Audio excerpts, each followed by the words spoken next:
Əgər baxmısınızsa, mən əlavə eləmişəm hamısını. Inheritance mövzusunu hamısını əlavə eləmişəm. Sürətli təkrar gedək. Video rekordda yoxdur da. Sürətli təkrar getmək lazımdır ki, inheritance nədir? Obyekt yönlü proqramlaşmanın biz dedik ki, 4 əsas prinsipindən ikincisi dedik. Birincisi encapsulation'dır, ikincisi də inheritance irs alma mövzusudur. Burada onu yazmışıq. Qısaca belə yadda saxlayırsınız. İrs alma bir klassın başqa bir klassdan atribut və ya metodları istifadə eləməsinə deyilir. Təkrarçılığa yol verməmək üçün, kodları təkrar yazmamaq üçün klasslar bir-birindən irs alır. O da təbii ki, o sistemdə biz qururuq. Dedi ki, real həyatda nümunəsi bir uşağın atasından, anasından məlumatları götürmə. Əslində biz belə dərinə gedəndə DNA ondan kod götürür. Məsələn, bunun boyu neçə olacaq, göz rəngi kimə oxşuyur, saç rəngi kimə oxşuyur. Onlar əslində dərinə gedəndə odur. Ondan qalan, amma belə proqramlaşmada o cür yanaşma deyil. Proqramlaşmada atanın da adı var, soyadı var, yaşı var. Uşağın da adı var, soyadı, yaşı var. Hansıları götürür. Eyni şeylər uşaqda da olur da. Ad, soyad, yaş. Soyadı sırf ondan götürür. Soyad ondan eyni olur. Amma adı başqa olsa da yenə ad olur da, uşağa ad qoyulur. Bu kimi atributlar götürülməsi, metodları götürülməsi bu miras almaq deyilir. Proqramlaşdırmada, yəni proqramlaşmaya baxanda.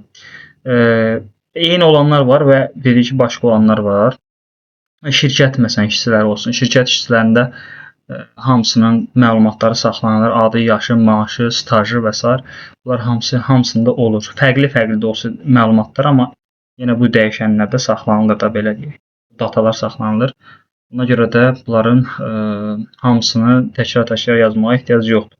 Biz dedik ki, məsəl üçün hər bir işçi bir obyekt proqramlaşdırmada bir şirkətin 20 işçisi var, 50 işçisi var, 100 işçisi var. Bunların hamısının eyni məlumatları olur. Tam eyni olanlar da var. Məsələn, tam eyni işlədiyi şirkətin adı. O hamısında eynidir. Bir də var ad.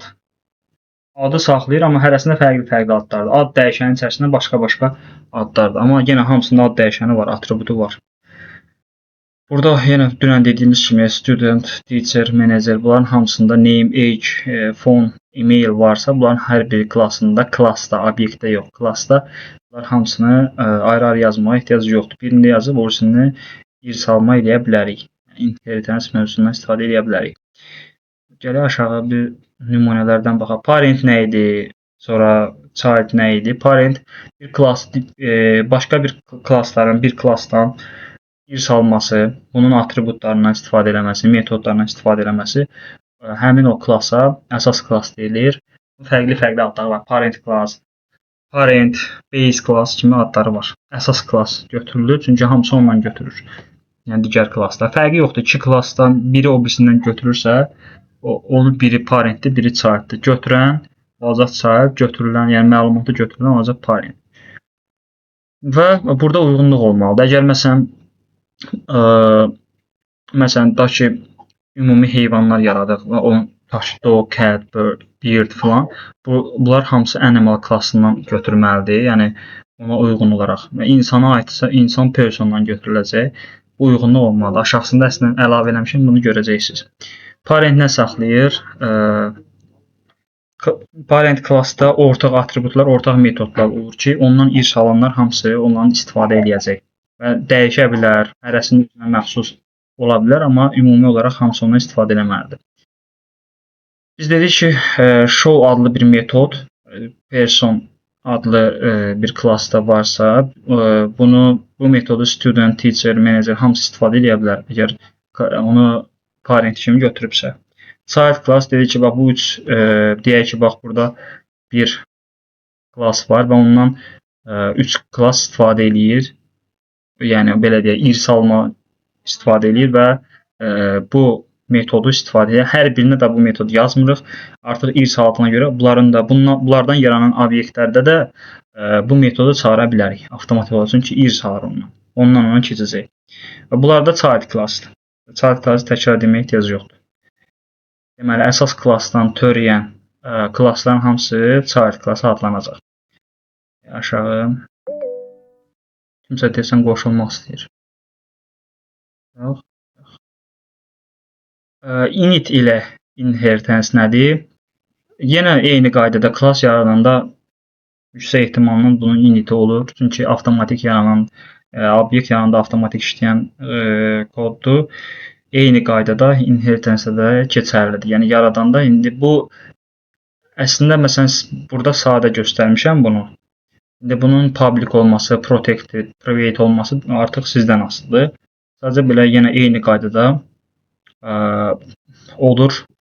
Deməli parentdə varsa bu, bundan irs alan digər klasslarda da avtomatik olaraq yoxdursa belə, yəni həmin o klasslarda, child klasslarda yox da parentdə varsa ondan istifadə edir.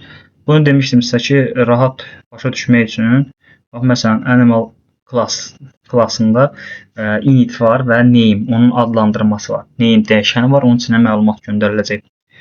Burada bu şəkildə görürük ki, dog klassı animaldan deməli irs alır, animal klassından. Elə təsəvvür edirsiniz ki, bunu başa düşmək üçün. Elə bil ki, bunun içində nə yazılıbsa, hamısı bu pəsin əvəzinə yazılıb. Artıq siz onun rahatlığına istifadə edə bilirsiniz. Bunun da məqsədi budur. Təkrarçılığa yol verməmək. Bu kod onun üstə bilir ki, name dəyişəni varsa və init obyekt yarananda ona adlandırma olmalıdırsa, bu fərqi yoxdur. Parent bütün klasslarda olacaq. Əgər bunun name varsa, bu kod yazılmalıdır. Bunu əvvəl keçmişik də, düzdür? Bu kod hamısında yazılmalıdır. Çünki obyektlərin adı olur. Ona görə də təkrar yazmırıq biz. Ondan istifadə edirik. Amma uyğunluqda bax heyvan klassından dog klassını buradan irs alma ilə götürürük. Görürsən burada. Normalda bu işləməməlidir. Biz dedik, dünən bunun haqqında danışdıq. Çünki bunun initi yoxdur. Bu gedib baxacaq hara? Parent klassına, əsas klassa baxacaq. Çünki ondan irs alıb. Buradan eləyəcək name gəlib düşəcək bura və obyektin adına həmin buradakı yazdığımız məlumatı qoyacaq. Toplan şu obyektin name oldu toplan. D.name eləyib istifadə edə bilirik. Bunda niyə istifadə edə bilirik? Encapsulation burada istifadə olmayıb. Bu public olduğuna görə rahatlıqla biz belə istifadə edib dəyişə bilirik. Və oralara girmirəm. Burada maraqlı sual idi ki, dog klassında ondan child klasslarda o terminlərdən daha çox istifadə etmək lazımdır. Sizə də məsləhət görürəm ki, belə beynəlxalq sertifikat olsun, xarici şirkətdən işləmək olsun. Bunlar ancaq belə dilimizi bunlara öyrəşdirin. Child klasslarda init olmasa belə parentdə varsa parentdən götürüb işlədir. Fərqi yoxdur. Initdir, atributdur, metoddur, hamısını götürüb işlədəcək. Yəni təkrarçılığa yol verməyə ehtiyac yoxdur. Elə inheritance mövzusunun əsası da odur. Sonra gəlir aşağı. Əgər childda da init olarsa, bu ikinci mövzu. Əli qoşulmaq istəyir. Sənə satmayıb. Kim? Əli? Əli. Gəlib. Deməli, hələ ki kod nümunələrinə baxmırıq, ümumi baxırıq. Əgər childda da init olarsa, yəni init həm childda var, yəni həm animal klassında var, həm də var söhbət initdə getib ümumi option. Həm bunun parentində var, həm də childində var. Eyni metod, atribut. Onda nə olacaq? Ondan yaranan, childdən yaranan obyekt onda öz həmin klassında olan atribut və metodlardan istifadə edəcək. Olmayanda gedir baxır parentdə, tapa bilmirsə. Amma biz ikisi də varsa biz nədən istifadə edirik? Superdən istifadə edirik. Super bu da bir metoddur. Super mötərizə açılır, bağlanır, bu şəkildə istifadə olunacaq. Əgər biz parent klassa müraciət eləmək istəyiriksə, superdən istifadə olunacaq. Ən çox işləndiyi də initlə bir yerdədir. Yəni initlə bir yerdə çox işlənir super. Real həyat nümunəsi, hələ ki kodlara gəlib çatmamışıq. Real həyat nümunəsi əvvəl deyir mənim elədiyim işi gör, sonra öz işini et. Yəni bu o deməkdir ki, biz o zaman ardıcıllığını qurmaq istəyiriksə, tutaq ki, ata da bir işi görür, metodu var. Oğulun da bir metodu var. Və sən o oğuldan yaranan obyekt, ondan bir işi görmək istəyirsənsə, ardıcıllığı birinci hansını eləsin? atanın, yəni parent klassın elədiyi işi görmək istəyirsənsə, superdən istifadə etməlisən. Burada nümunə var. Nümunəni götürüb istifadə edə bilirik.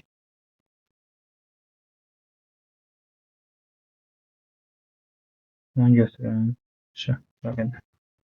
Bu nümunə üzərindən baxaq. Bəzi kodları da silək burada istifadə falan. Bunu sildim. Siz də bu şəkildə götürüb işlədərsiniz. Əslində bunlar kommentari almaq da yaxşıdır ki, baxaq nədir də.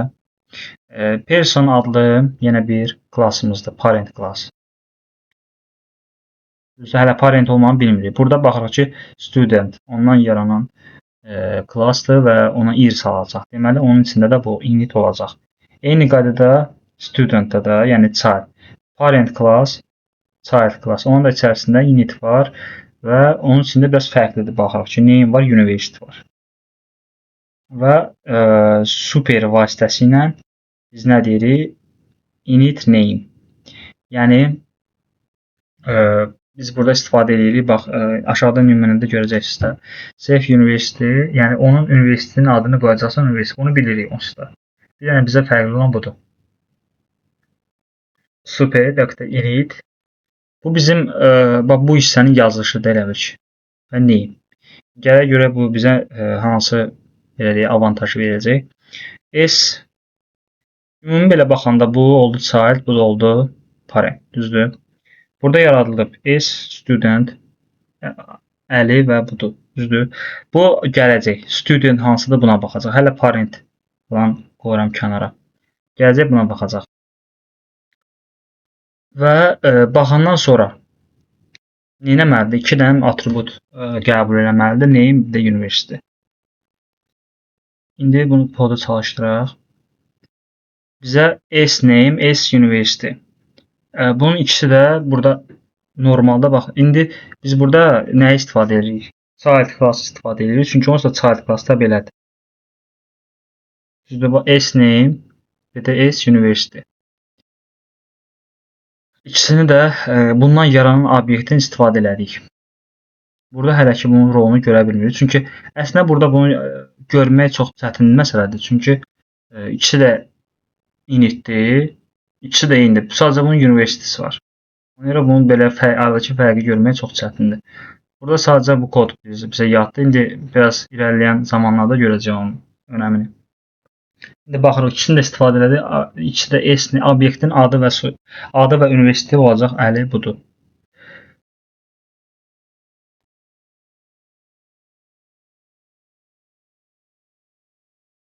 Burada deyir əslində klassın konstruktorunu çağırır, yəni parenti çağırır. Amma belə baxanda biz bunun yerində yazmalıydıq. Save name.name və bunu yazmalıydıq. Biz onun əvəzinə bunu yazırıq ki, yenə getsin o parentdən istifadə eləsin. Parentindəki koddan istifadə eləsin. Bunu yazmaqla biz onu deyirik. Yəni bundan istifadə elə. Aydındır. Normalda bura nə yazmalıydıq? Save. Eyni bax bu kodu yazmalıydıq. Bu kodu bura yazmalıydıq. Biz deyirik ki, eləmə. Super vasitəsilə demişik ki, init name, yəni bundan istifadə elə.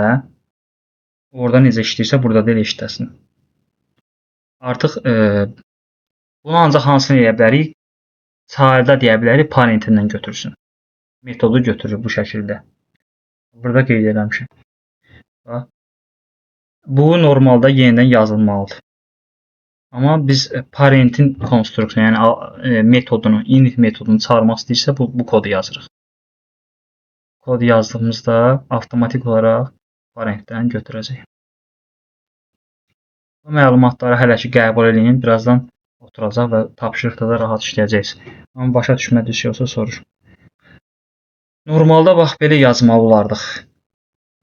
Yazdıq bunu name, belə yazmalı olardıq, düzdür? Save university, save name. Bu ucu olacaqdır.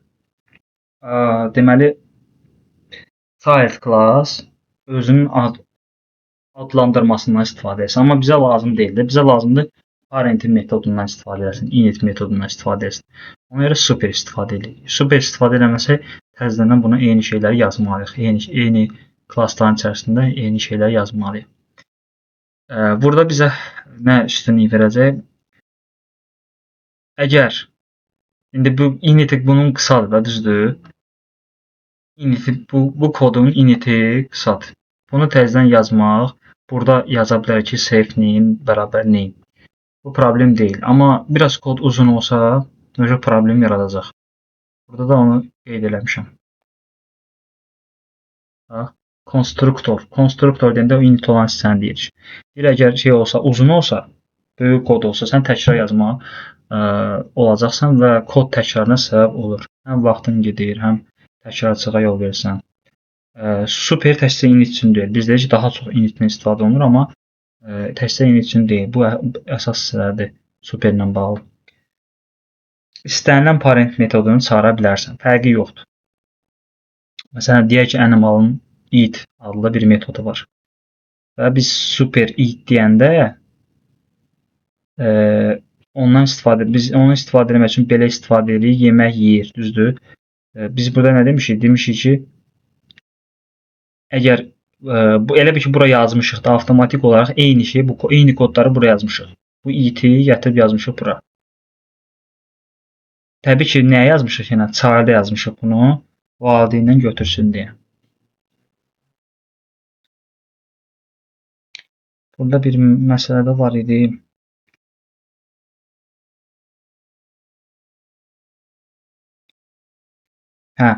İkisi də bax, burada bir məsələ nədir?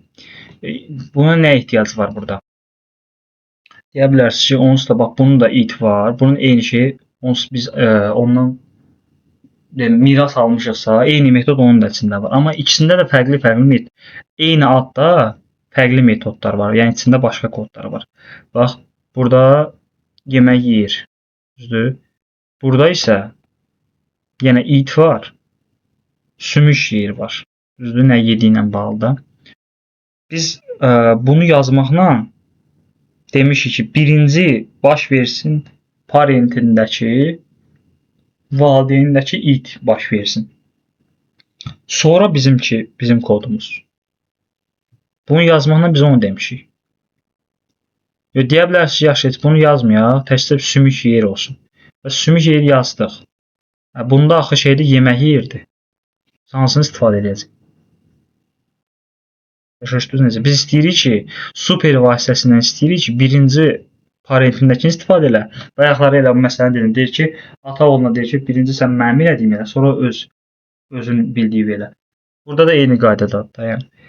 Bu o deməkdir ki, birinci valideynin o eyni metoddur axı, it metodudur. Birinci valideynin elədiyini elə, sonra öz kodu işlə. Bu qaydada olacaq. Super yazılır, it yazılır və bu şəkildə işləyəcək. Bax, əvvəl parent metodu işlədi, sonra child davam etdi. Superi bunun üçün istifadə edir. Inheritance-in üstünlüyü nə oldu? Kod təkrarlanmır, daha oxunaqlı olur, dəyişiklik etmək asanlaşır. Valideynlə dəyişirsən, childlar da dəyişir. Böyük layihələrdə idarə etmək rahat olur. Ümumiyyətlə, təkrarçılığa yol verilməyən kodlar hamısı böyük layihələrdə daha rahat idarə etmək olur. Bunu bilirik. Ortaq xüsusiyyətlər bir yerdə yaradılır. Ümumiyyətlə, klassların ilə məqsədi o idi ki, sistemli şəkildə atributları, metodları bir-birindən əlaqəli formada istifadə edək. Klasssız da istifadə edə bilirdi, amma klasssız proqramlaşma çox çətindir. Parent-child müqayisəsini demişdik. Super nə zaman istifadə olunur? Onsuz da indi ona baxırdıq. Super nə zaman istifadə olunur? Ən çox initdə istifadə olunur. Parentin metodunu çağırmaq. Yəni, baxırsınız ki, ikisində də eyni metod var. Birinci istəyirsiniz ki, birinci və ya fərqi yoxdur. İstəyirsiniz sırf o işləsin və yaxud da birinci işləsin, onda superdən istifadə olunacaq. Burada bunları yenə açar sözlərlə qeyd eləmişəm burada. Bayaqdan danışdığımız şeylər idi.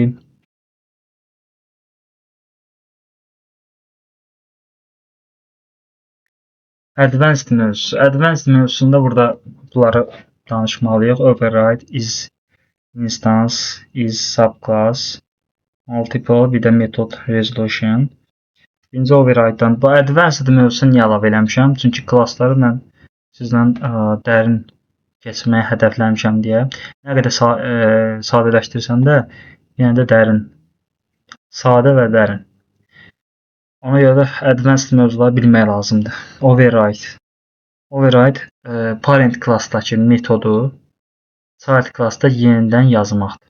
Belə deyilir. Parent klassdakı metodu child klassda yenidən yazmaqdır. Parentdə metod child'a uyğun gəlmirsə, həmin metodu child'da yenidən yazırıq. Bir dənə nümunəyə baxaq.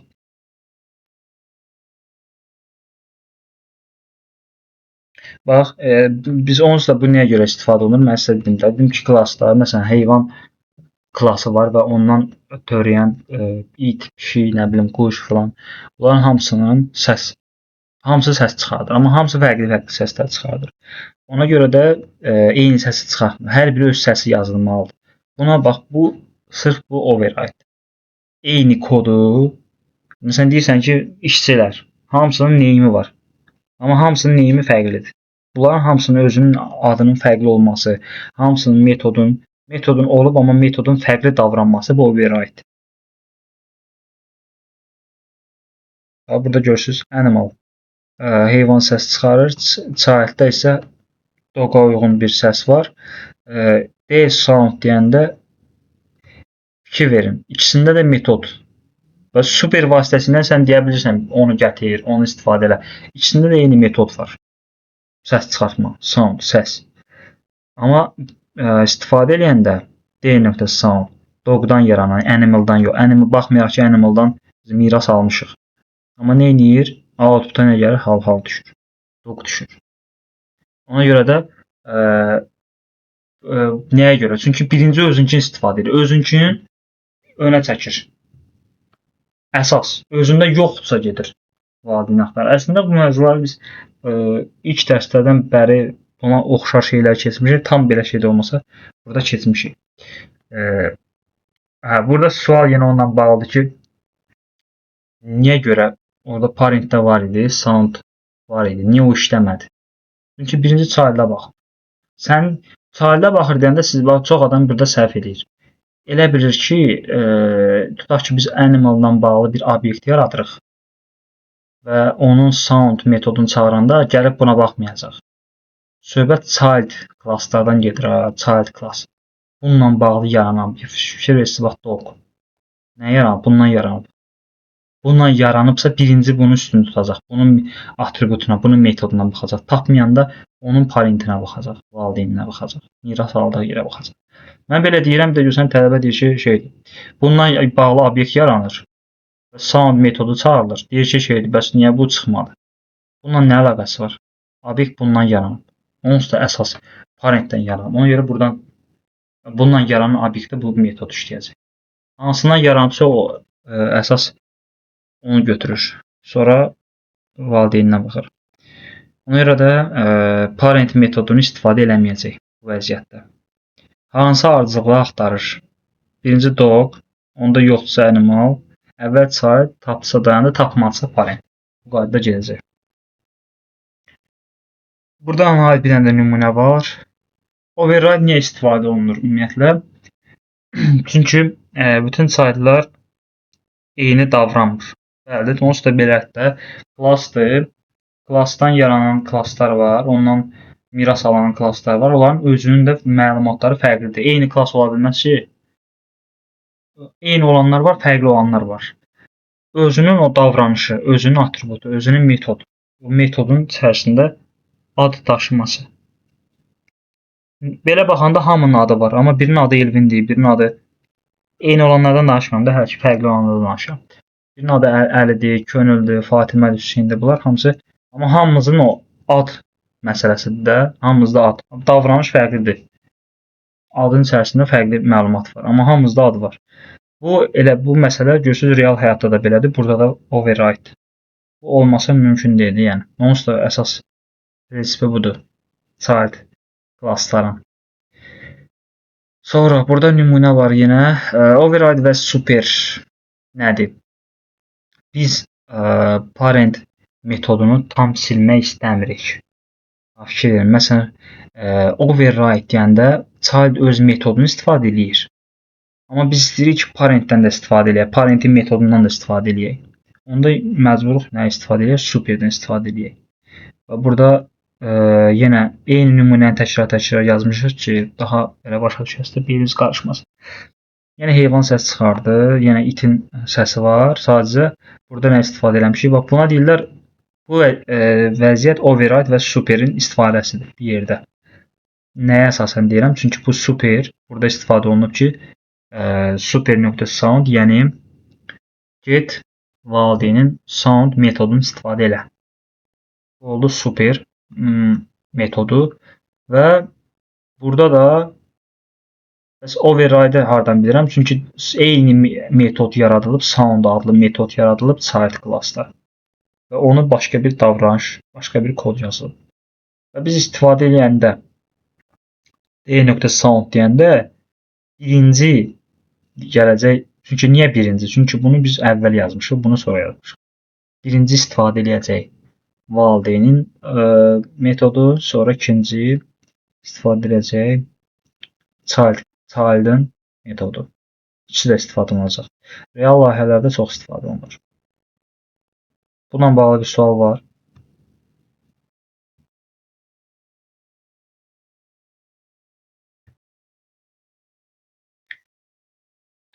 Xeyr, müəllim. Deməli sən özün təyin edirsən ki, bu valideynlə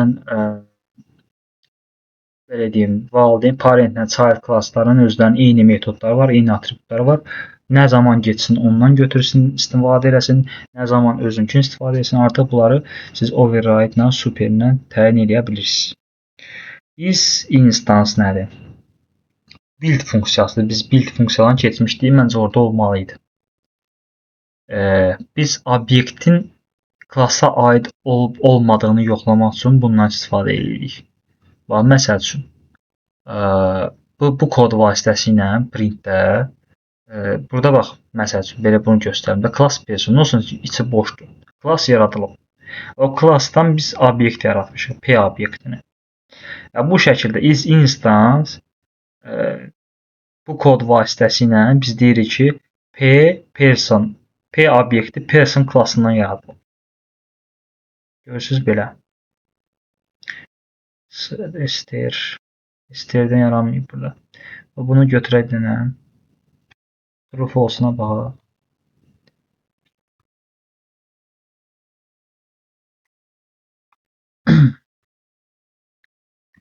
Aşağı output heç. Burada və true verdi. Is instance deyirsən ki, persondan yaradılıb. Vurdum P1. Name error. Heç P1 obyekti yoxdur. Bu niyə görə belədir? Çünki biz burada obyektləri yaratmaq, klasslardan yaratmaq keçmişik, amma is instansı keçməmişik. Ona görə də bu lazımdır klasslarda. Real həyat nümunəsi də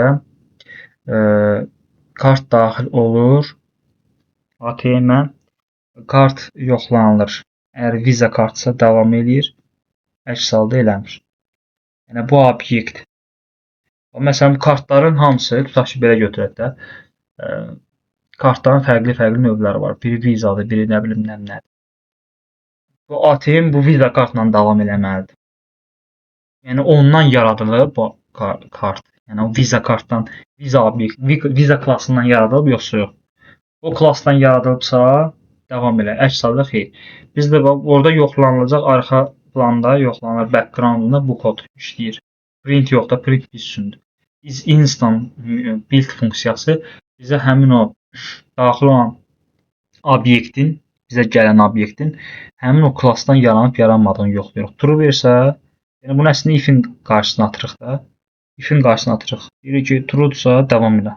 Əks halda break, yəni return. Məsələn, belə dayandırıq şey və yaxud da error çıxardırıq. Çıxır gedir. Bu da klasslara aiddir. Is instance yoxlamaq üçün. Inheritance ilə işləməsi necədir bəs bunun? Burada bax, yenə 2 dənə klassdır. 2 dənə klassı burada görürük, parent və child. Childdən yaranan bir obyekt. Və biz o childdən yaranan obyekti yoxlayırıq ki, bu obyekt həqiqətən də bu klassdan yaranıb yoxsa yox? Deyil. Obyekt bundan yaranıb yoxsa yox? Yaranıbsa bizə true verir. Belə yoxlasaq necə olacaq? D animal. Fikir verin, bu da bizə true verir. Əslində D nədən yaranmışdı? Dog'dan yaranmışdı. Yəni D obyekti dog klassından yaranmışdı. Amma biz deyəndə D animal bu da bizə true verir. Çünki animalı biz parent götürmüşük. Parent klass olaraq götürmüşük. Səbəbi odur. Gördünüz, burada yazmışam. Yəni əslində hansını əsl valideyn kimi götürübsə, onu da bizə is instance true verəcək.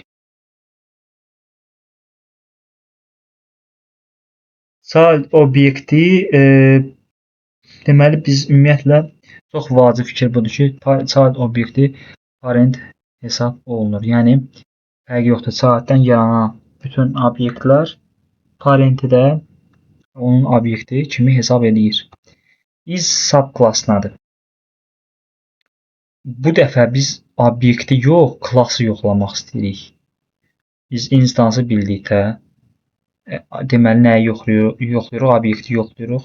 Obyektin o klassdan yaranıb yaranmamasını yoxlayırıq. Ondan yaranan obyekt. Ola bilər ondan yaranmayıb, başqa obyektdən yaranıb, başqa bir parentdən törəyib. Onu araşdırmaq üçün bizə bunlar lazım. Subklass isə klassı yoxlamaq üçün. Bunun vasitəsilə biz nümunədə baxaq. Subclass dog animal bizə nəyi verir? Əgər onun valideynidirsə, bizə true verir. İkincisi child, bir də parent. Burada bunun vasitəsilə biz görürük ki, child parent yaratmışıq. Is subclass vasitəsilə klassı yoxlamaq istəyirsə, is subclass. Obyektin klassdan yaranmağını yoxlamaq istəyirsə, is instance. Fikir verirsiniz, animal dog verəndə bizə nə verir? Birinci verəndə valideyni birinci uşağı verməlisən. Elə bil deməsən ki, bu bunun uşağıdır. Bu bundan törəyib. Məsələn, belə deyəndə bu təbii ki, bizə false verəcək. Animal dogdan törəməyib. Ondan miras götürməyib. Bu atadır, bu uşaqdır. Ata uşaqdan götürmür, uşaq atadan götürür. Ona görə biz birinci hissəyə verməliyik. Funksiyalar ümumiyyətlə bu cür işləyir. Birinci hissəyə nə verirsən, ikinci hissəyə nə verirsən. Birinci hissəyə child'i verməliyik, ikinci hissəyə parent verməliyik. Birinci hissə uşaq, ikinci hissə valideyn. Görürsən, obyekti yoxlamaq. Is instant obyekti yoxlayır, bayaqsa dedim. Is subclass klassı yoxlayır. Adından da görə bilərsiniz.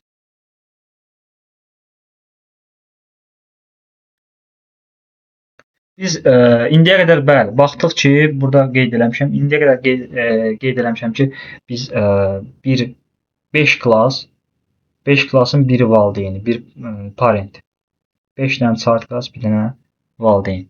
Amma biz görməmişik hələ ki, bir klass 2 klassdan, 3 klassdan valideyn kimi istifadə edəsin. Onun metodlarını, atributlarını götürsün. Ona deyirlər multiple inheritance. Yəni bir klassın bir neçə valideyni olmaz. Bu da yəni proqramlaşmada mümkündür. Fərqi yoxdur. 5 klassın hərəsinin 2 ayrı-ayrı valideyni də ola bilər. Yəni istənilən bir sistemi qura bilərsiniz. Bir neçə parentdən miras almaq. Yəni bu belə bir nümunə yazmışam burada. Bir həm müəllim, həm proqramçı falan, amma iki fərqli xüsusiyyətdir, amma bunu kimdənsə almır da, bunu özü inkişaf etdirir. Burada ən yaxşı nümunə budur. Buna aid keşfətlər falan videolar çıxır. Bunu götürüb atacağam belə. Gəl burada baxaq da.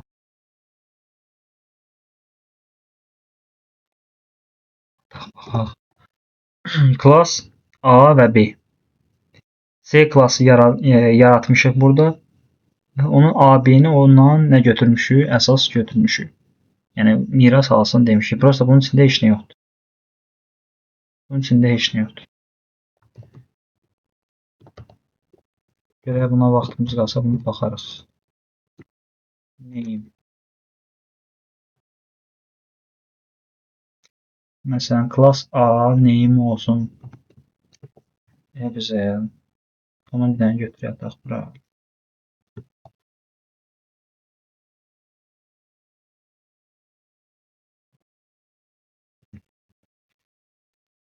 Bunun içində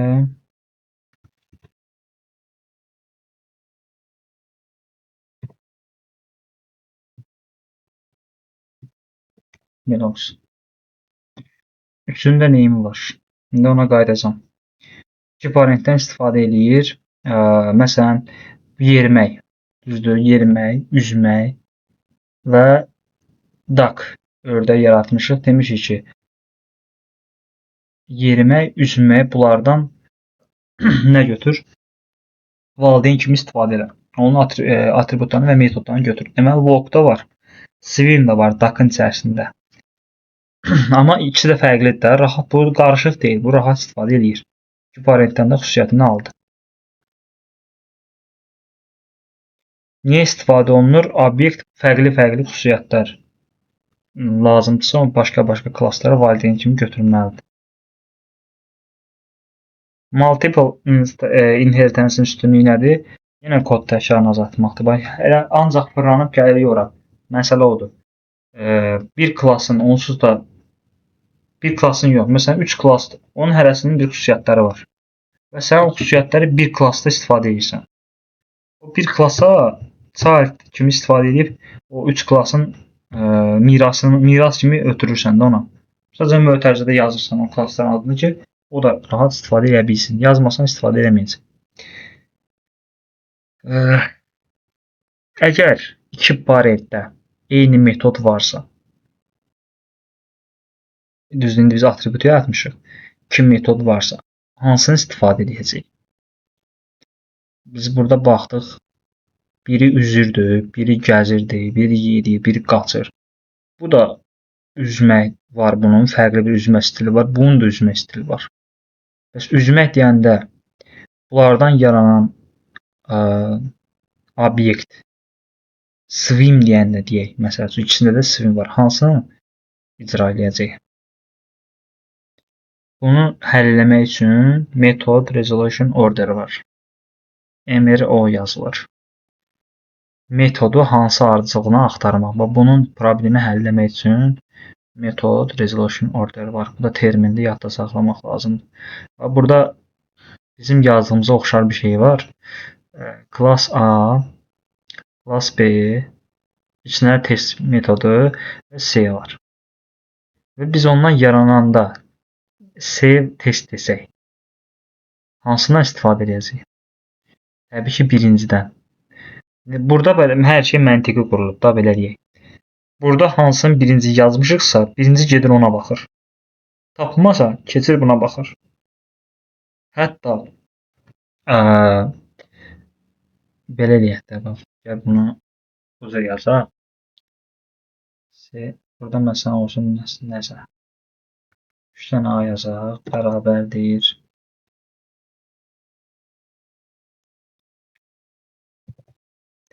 C klassından yaratdım print. Nə çıxacaq bu bizə? Nə verəcək? Python. Niyə görə?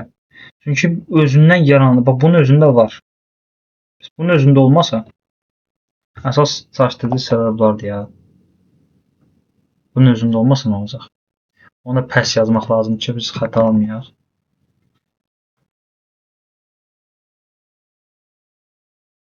Exe. Niyə Exe'yi götürdü? Çünki birinci verdiyimiz odur. Birinci verdiyimiz daha dominant olur. Onun atribut və metodlarına tez birinci ona baxır. Yaxşı, burada da olmasa, yenə pəsimizi yazaq ki, bizə xəta çıxmasın. SQL. O ardıcılığı yadda saxlamaq lazım. Suallarda düşürüblər, ümumiyyətlə. Çaşdırıcı olduğuna görə.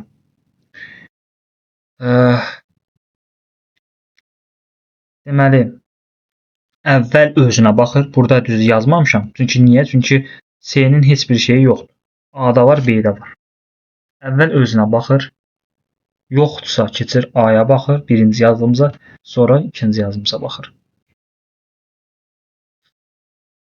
Necə öyrənilir? Ümumiyyətlə, biz onu necə öyrənə bilərik? Obyekti həmin bax, bu kod vasitəsilə və ya S.mro. Bizə yazdıq ardıcıllığı. Ardıcılığı öyrənmək lazımdır bizə. Gəl onu print eləyək.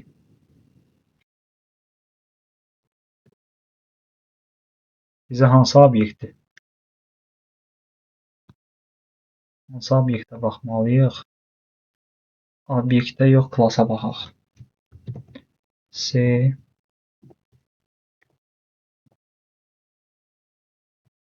adlı verməsine baxaq. Main birinci C, sonra A, sonra B. Bu şəkildə biz bilirik ki, hansıları bu onun üçündür. Görürsünüz ardıcılığı tapmaq üçün. Birinci hansıları istifadə edəcək? Birinci özündəkiləri, sonra A klassındakiləri, sonra B klassındakiləri. Yəni birinci yazdığımızın əslində önəmi var imiş. Görürsən necə axtarır. Obyekt nədir? Axırda bura qədər bildikdə CAB. Obyekt nədir? Python'da bütün klassların ən yuxarı parenti obyekt. Ən yuxarı klass. Belə deyək. Ola bilər bir klassdır, ondan klass törəyib, o törəyəndən də törəyib. Bunlar hamısı bir-birinə əlaqəlidir. Elə bir nəsil kimidir. Baba, oğul, nəvə bu şəkildə. O gedir axırına qədər çıxır. Aydındır. O deyək məsələn baxdı CAB yoxdur. AB də özü də hardansa törəyib. Bunun da valideyni var. Onda gedib ona baxacaq. Bu şəkildə hamısını axtaracaq. Ki getsin tapsın. Yəni real həyatda da onsuz da biz belədik. Biz deyirik ki, uşaq dünyaya gəlir, onun atributları, dəyişənləri var. Və görsən ki, babasında olan bir dənə xüsusiyyəti götürüb. Nə bilim, babasının atasında olan bir xüsusiyyəti götürüb.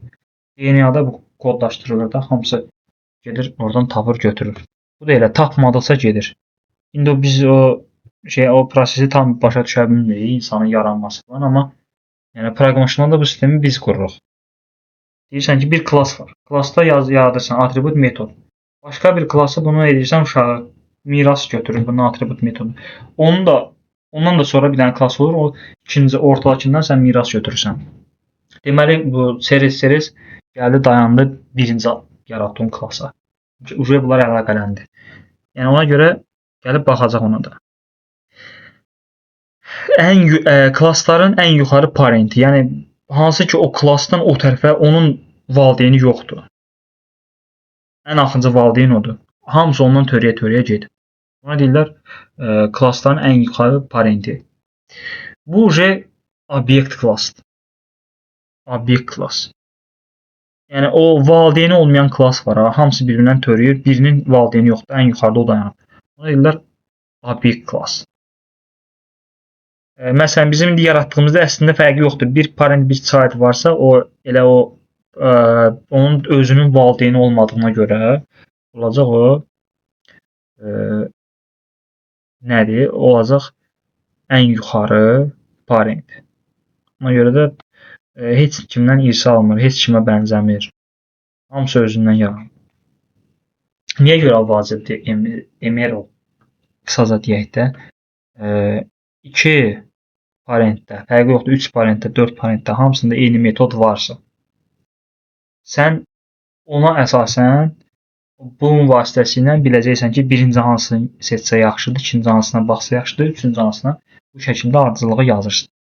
Görürsünüz yazılış qaydası nə rahatdır. Burada sən hansını birinci yazsan ona əsas götürür, ikinci ona götürür. Məsələn, tutaq ki, D də var, D-ni də yazsan. Sən onsuz da kod yazında bilirsən ki, birinci tapmasa hansı klassa müraciət edəsən, sonra hansı klassa müraciət edəsən. Onsuz da onu sən yaza-yaza bunu başa düşməlisən. Bizə bu üstünlüyü verir. Təsəvvür edin ki, bu qaydada olmasaydı, bizə üçündə də eyni atribut və yaxud da metod var idisə, buradakı yazılan kodları random şəkildə, məsələn, deyəndə ki, belə yoxdur, MRO qaydası yoxdur. Deyəndə name gəlib eyni anda baxıb ikisindən birini götürsəydi, onda biz ağıllı bir sistem qura bilməzdik. Biz bunun vasitəsilə birinci yazmaq, ikinci yazmaq, bunun vasitəsilə ağıllı sistem qururuq ki, deyirik birinci buna bax, ikinci buna bax. Əslində bu yazılmanın ardıcıllığının önəmi var. Yəni bunu belə necə gəldi yazmaq olmaz.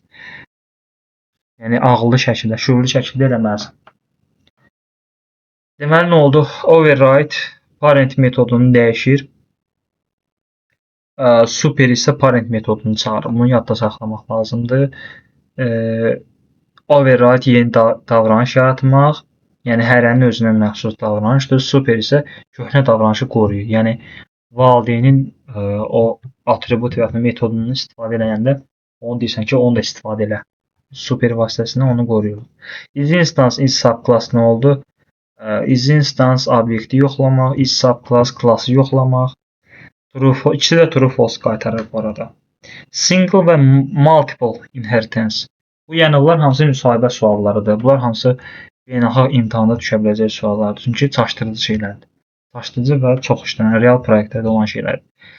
Single parent deyəndə yəni klassın fərqi yoxdur. 10 klassın 10-unun bir valideyni varsa, bu o hamısı əslində o 10 child olması bunun 10 parent olması demək deyil. Aydın məsələdir ki, bir valideyn 10 uşağı. Bir klass ondan miras alan 10 klass. Bu olacaq single inheritance. Bir dənə valideyn var. Daha sadədir, daha çox istifadə olunur. Amma multiple, yəni 2 və daha artıq klassdan miras alıbsa, bir neçə parent daha mürəkkəbdir. Xüsusi hallarda istifadə olunur, amma təbii ki, çaşdırıcı olduğuna görə müsahibələrdə də soruşulur. Onunla bağlı sizi çaşdıra bilərlər. Real layihələrdə ən çox istifadə olunanları yazmışam da. Override olmalıdır. Yəni real həyatda necə override vacib, çox vacib şeydirsə, proqramlaşdırmada da vacib. Hər bir obyektin özünə məxsus məlumatlar olur. Ad, hamımızın adı var, amma hamımızın adı fərqlidir. Soyad, hamının soyadı var, amma hamının soyadı fərqlidir. Bu olacaq override. Super, atanın davranışını, ananın davranışını, valideyn davranışını götürmək. Buna biz nə deyə bilərik biz buna?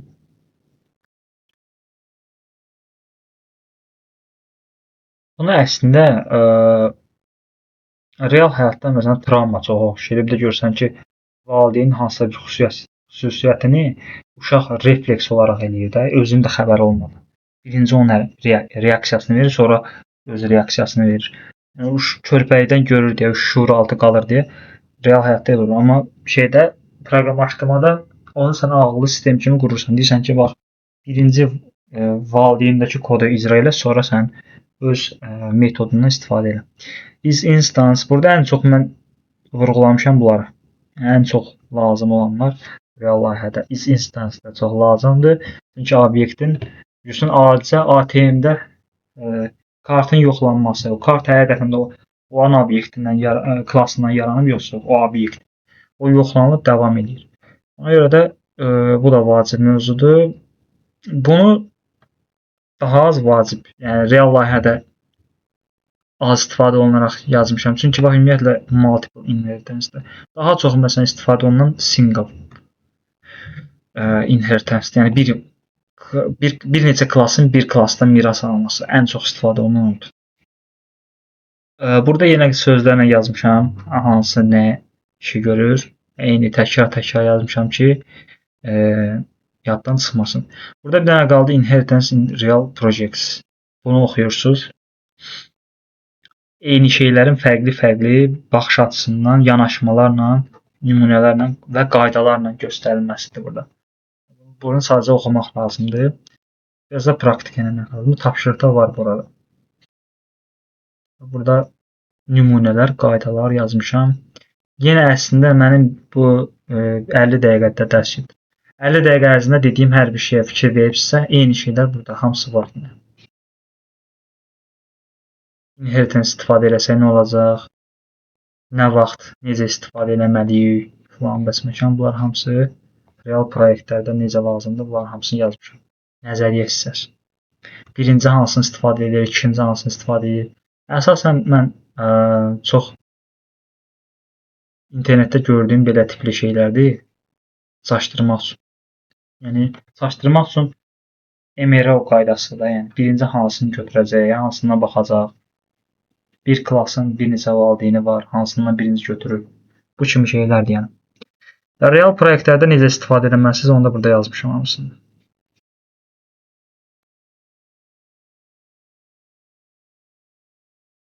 Deməli, biz bunları öyrəndik bu dərsdə.